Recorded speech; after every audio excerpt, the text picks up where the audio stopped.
Question number first है, what is the common name of calcium oxide. Calcium oxide का common name क्या होता है?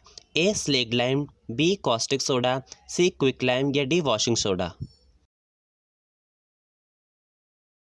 So the correct answer is C quick lime, क्योंकि slaked lime common name होता है calcium hydroxide का, caustic soda common name होता है सोडियम हाइड्रोक्साइड का और वॉशिंग सोडा कॉमन नेम होता है सोडियम कार्बोनेट का। क्वेश्चन नंबर सेकंड है, what is the pH of pure blood. Pure blood का पीएच कितना होता है? ए 7.4, बी 10, सी 14 या D 5। Blood normally slightly basic होता है, so the correct option is A 7.4। Question number third है, the magnification produce by plane mirror is +1। What does this mean. Plane mirror के द्वारा मैग्निफिकेशन +1 प्रोड्यूस की जाती है, इसका क्या मतलब है? स्टूडेंट, मैग्निफिकेशन हमें बताता है कि कोई इमेज कितनी छोटी है कितनी बड़ी है और वो इरेक्ट है या inverted. So the answer is, जो पॉजिटिव साइन है वो हमें बताता है कि जो इमेज है वो इरेक्ट है, सीधी है, और जो 1 है वो हमें बताता है कि जो इमेज की हाइट है और ऑब्जेक्ट की हाइट है दोनों सेम है। Question number 4 is, why deer has a long small intestine then tiger. Deer की स्मॉल इंटेस्टाइन टाइगर से लंबी क्यों होती है? सो द आंसर इज, जो लेंथ है स्मॉल इंटेस्टाइन की वो डिफर करती है कि एनिमल किस टाइप का फूड खा रहे हैं। हर्बीवोरस ग्रास खाते हैं जिसमें सेलुलोज पाया जाता है, जिसे डाइजेस्ट होने में टाइम लगता है। वाइल जो कार्निवोरस है लाइक टाइगर, वो मीट खाते हैं जो ईजिली डाइजेस्ट हो जाता है, इसलिए उनकी स्मॉल इंटेस्टाइन छोटी होती है। Question number 5 is, an object is placed in front of a convex mirror, its image is formed. एक ऑब्जेक्ट को हमने कॉन्वेक्स मिरर के सामने रखा है तो उसकी इमेज कहाँ पर बनेगी? So the options are, A at a distance equal to the object distance in front of the mirror, B at twice the distance of the object in front of the mirror, C half the distance of the object in front of the mirror, या D behind the mirror and its position varies according to the object distance. Student, अगर हम ध्यान से देखें तो पहले 3 option में लिखा हुआ है इन front of the mirror, but convex mirror में 2 ही केस बनते हैं और जो इमेज होती है वो बिहाइंड द मिरर बनती है। So the correct option is D, behind the mirror and its position varies according to the object distance. Question number 6 is, name the sodium compound which is use for softening hard water. हमें उस sodium compound का नाम बताना है जो hard water को soft करने में काम आता है। स्टूडेंट, हार्ड वाटर क्या होता है? हार्ड वाटर ऐसा वाटर होता है जिसमें हाई मिनरल कंटेंट होता है, और इसी हार्ड वाटर में से कैल्शियम, मैग्नीशियम और अदर मेटल के कटायन को रिमूव करने की प्रोसेस को हम वाटर सॉफ्टनिंग कहते हैं। So the options are, A sodium hydroxide, B sodium carbonate, C sodium zincate या D sodium oxide.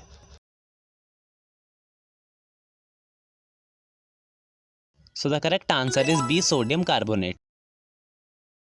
Question number 7 is, what are amphoteric oxide, give 2 examples of amphoteric oxides. हमें बताना है amphoteric oxides क्या होते हैं, उसके 2 एग्जांपल्स देने हैं। So the answer is, metal के ऑक्साइड जो acid as well as base दोनों के साथ रिएक्ट कर जाते हैं और प्रोड्यूस करते हैं सॉल्ट और वाटर, उन्हें हम एम्फोटेरिक ऑक्साइड्स कहते हैं। इसके एग्जांपल्स है aluminium oxide and zinc oxide. Question number 8 is, select the mismatched pair. So the options are, A adrenaline pituitary gland, B testosterone testis, C oestrogen ovary या D thyroxine thyroid gland. So जो mismatched pair है वो है A adrenaline pituitary gland, क्योंकि adrenaline hormone adrenal gland के द्वारा produce किया जाता है। Question number 9 is, name one organism which reproduces by spore formation, why do spores have thick wall. हमें उस एक ऑर्गेनिज्म का नाम बताना है जो रिप्रोड्यूस करता है बाय स्पोर फॉर्मेशन, और हमें यह भी बताना है जो स्पोर्स होते हैं उनके पास थिक वॉल की होती है। सो द आंसर इज, जो राइजोपस है जिसे ब्रेड मोल्ड भी कहते हैं, वो रिप्रोड्यूस करता है बाय स्पोर फॉर्मेशन।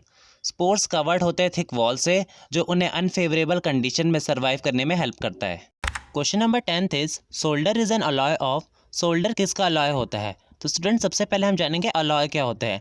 अलॉय एक होमोजीनियस मिक्सचर होता है 2 या 2 से ज़्यादा मेटल्स का, या एक मेटल और एक नॉन मेटल का। So the options are, A copper and zinc, B lead and tin, C copper and tin या D iron and carbon.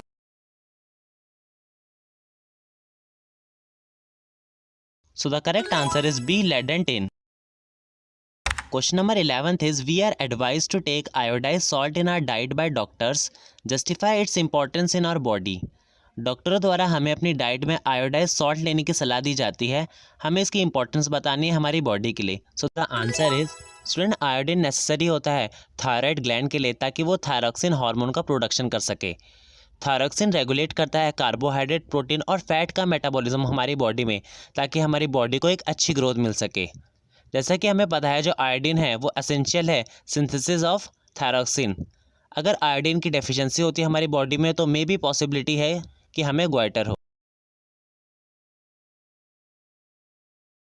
Question number 12 is list the factors on which the resistance of a conductor depends. हमें उन फैक्टरों के बारे में बताना है जिस पर कंडक्टर का रेजिस्टेंस डिपेंड करता है। स्टूडेंट, रेजिस्टेंस क्या होता है?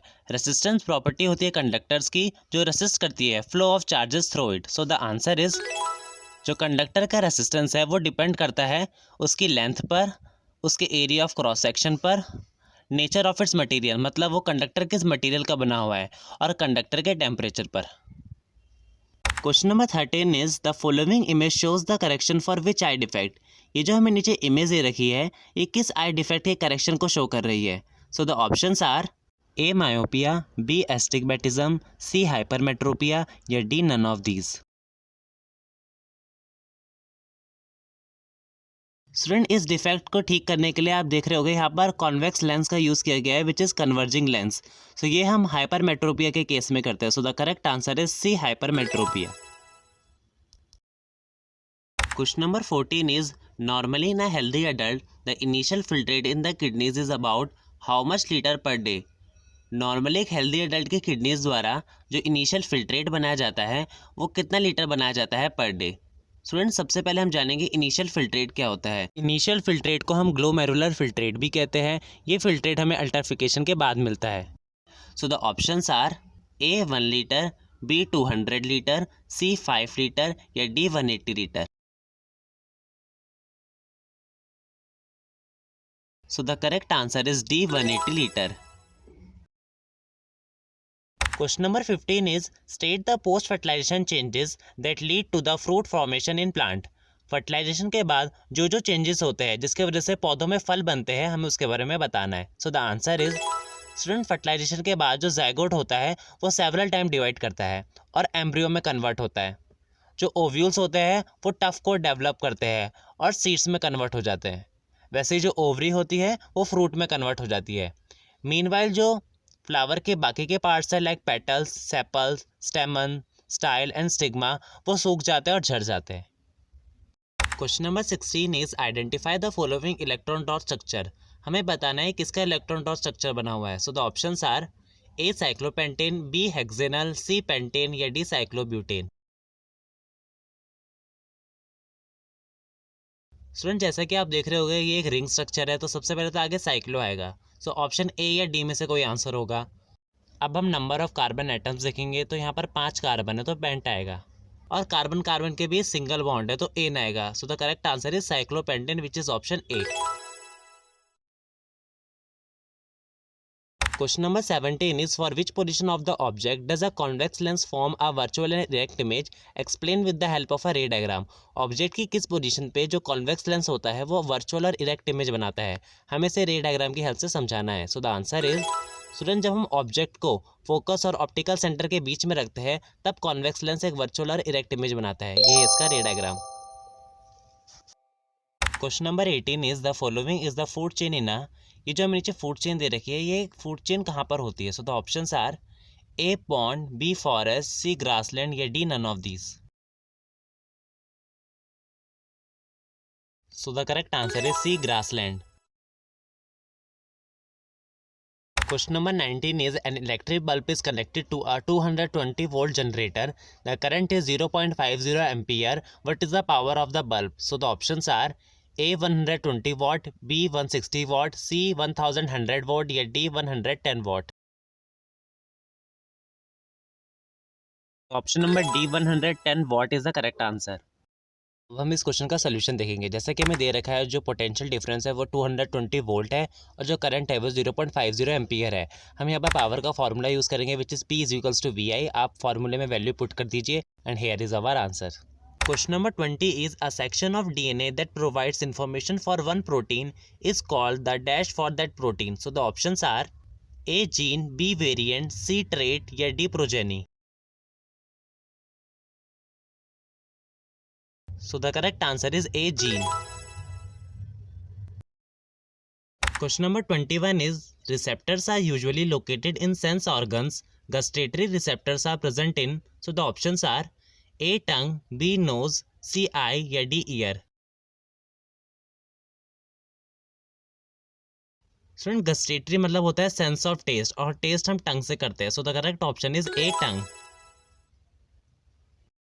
Question number 22 student question number 22 में बोला गया कि 1987 में यूएनईएफ द्वारा एक एग्रीमेंट हुआ था जिसमें एक्स की प्रोडक्शन को रोकने के लिए बोला गया था जिससे वाई की डिप्लीशन से बचा जाए. तो हमें इसमें बताना है कि एक्स और वाई क्या है. So the options are A ozone CFCs, B CFCs rays UV, C CFCs ozone या D UV rays diatomic oxygen. So the correct answer is C CFCs ozone जिसमें एक्स CFCs है और जो Y है वो ozone है. Question number 23 state the right hand thumb rule. So the answer is student imagine कीजिए कि आपने स्ट्रेट करंट कैरिंग कंडक्टर को अपने राइट हैंड में पकड़ा हुआ है. जिस डायरेक्शन में करंट जा रहा है उस डायरेक्शन में अगर हम थंब को रखेंगे और जिस डायरेक्शन में फिंगर कर्ल हो रही होगी वो होगी डायरेक्शन ऑफ मैग्नेटिक फील्ड. अब स्टूडेंट्स आपको ये बताना है कि राइट हैंड थंब रूल का दूसरा नाम क्या है. Question number 24 is for a young adult with normal vision the near point is about. एक यंग अडल्ट का जिसका विजन नॉर्मल है उसका नियर पॉइंट कितना होगा. स्टूडेंट सबसे पहले हम समझते हैं नियर पॉइंट क्या होता है. नियर पॉइंट मिनिमम डिस्टेंस होता है आंखों का ऑब्जेक्ट से जब हमें ऑब्जेक्ट बिना किसी डिफिकल्टी के और क्लियरली दिखे. So the options are A 35 centimetre, B 15 centimetre, C 7 centimetre या D 25 centimetre. So the correct answer is D 25 centimeter. Question number 25 is to see the larger image of teeth of patients, dentist use. Patients के teeth का large image देखने के लिए dentist क्या use करते हैं. So the options are A concave lens, B convex lens, C concave mirror या D convex mirror. So the correct answer is option number C concave mirror. Question number 26 is while cooking if the bottom of the vessel is getting blackened on the outside it means that. खाना बनाते समय अगर बर्तन का जो bottom है वो बाहर से काला पड़ रहा है तो इसका क्या मतलब है. So the options are A the food is not cooked completely, B the fuel is not burning completely, C the fuel is wet या D the fuel is burning completely.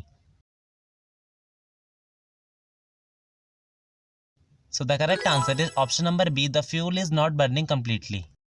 Question number 27 is what would be the consequences of a deficiency of hemoglobin in our bodies. हमारी body में haemoglobin की कमी से क्या हो सकता है. So the answer is student haemoglobin एक पिगमेंट है जो ब्लड के द्वारा ऑक्सीजन को बॉडी के हर टिश्यू तक ट्रांसपोर्ट करता है. इसकी डेफिशिएंसी की वजह से बॉडी टिश्यू को सफिशिएंट अमाउंट में ऑक्सीजन नहीं मिल पाएगा जिसकी वजह से हमें एनीमिया हो सकता है. Question number 28 student question number 28 में हमें मैग्नेटिक फील्ड लाइंस ड्रॉ करनी है बार मैग्नेट के चारों और दूसरे पार्ट में हमें बताना है फील्ड लाइंस का डायरेक्शन मैग्नेट के अंदर. सो द आंसर इज स्टूडेंट्स ये पहले पार्ट का आंसर है. हमने मैग्नेटिक फील्ड लाइंस ड्रॉ करी है बार मैग्नेट के चारों और एरो से हमने शो भी करा है कि फील्ड लाइन कहाँ से राइज कर रही है और कहाँ जाकर मर्ज कर रही है. स्टूडेंट सेकंड पार्ट का आंसर होगा जो फील्ड लाइन का डायरेक्शन होता है इनसाइड द मैग्नेट वो होता है from south pole to north pole. Question number 29 is student question number 29 में हमें बोला गया है एक शाइनी ब्राउन कलर का एलिमेंट है एक्स जिसे हीट करने पे हमें ब्लैक कलर का कंपाउंड मिल रहा है. स्टूडेंट्स पहले पार्ट में हमें बताना है उस एक्स एलिमेंट का नाम और जो ब्लैक कलर का कंपाउंड बना उसका नाम और सेकंड पार्ट में हमें इसी रिएक्शन को इक्वेशन की फॉर्म में लिखना है. तो द आंसर इज स्टूडेंट ये फर्स्ट पार्ट का आंसर है. जो एक्स एलिमेंट है वो कॉपर है और जो ब्लैक कलर का कंपाउंड बना वो होगा कॉपर ऑक्साइड. और ये रहा सेकंड पार्ट का आंसर. जब कॉपर को ऑक्सीजन की प्रेजेंस में हीट करा तो कॉपर ऑक्साइड फॉर्म हुआ which is black in colour. और आप देख रहे होगे ये रिएक्शन बैलेंस हो रखी है. Question number 30 student question number 30 के पहले पार्ट में हमें बताना है इनमें से कौन सा एसिड और कौन सा बेस है. सेकंड पार्ट में हमें बताना है सही तरीका एसिड और वाटर को मिक्स करने का और थर्ड पार्ट में हमें बताना है कि नेटल स्टिंग और टोमेटो में कौन सा एसिड पाया जाता है. So the answer is first part का आंसर होगा स्टूडेंट इनमें से एसिड कौन सा है. एक तो HCl है विच इज़ हाइड्रोक्लोरिक एसिड और एक है HCWH which is formic acid. वैसे बेस कौन से होंगे KOH which is potassium hydroxide और NaOH which is sodium hydroxide. अब सेकंड पार्ट का आंसर होगा correct way of mixing acid in water. तो स्टूडेंट हमें एसिड को पानी में डालना है स्लोली और कांस्टेंट हमें हिलाते भी रहना है. और थर्ड पार्ट का आंसर होगा नेटल स्टिंग में स्टूडेंट मेथनोइक एसिड पाया जाता है और टोमेटो में oxalic acid. Question number 31 is tablet the three difference between the blood vessels arteries and veins. हमें 3 डिफरेंस लिखने हैं between blood vessels arteries and veins. So the answer is arteries वो blood vessels होती है जो oxygenated blood को heart से body के सभी ऑर्गन तक पहुंचाती है. वही वेन्स डीऑक्सीजनेटेड ब्लड को बॉडी के सभी ऑर्गन से कलेक्ट करके हार्ट के पास ले जाती है. आर्टरीज की जो वॉल्स होती है वो थिक होती है और इलास्टिक होती है, वही जो वेन्स की वॉल्स होती है वो थिन होती है। आर्टरीज में वेल्स एब्सेंट होते हैं, वही वेन्स में वेल्स प्रेजेंट होते हैं। वेल्स का काम होता है ब्लड के बैकफ्लो को रोकना।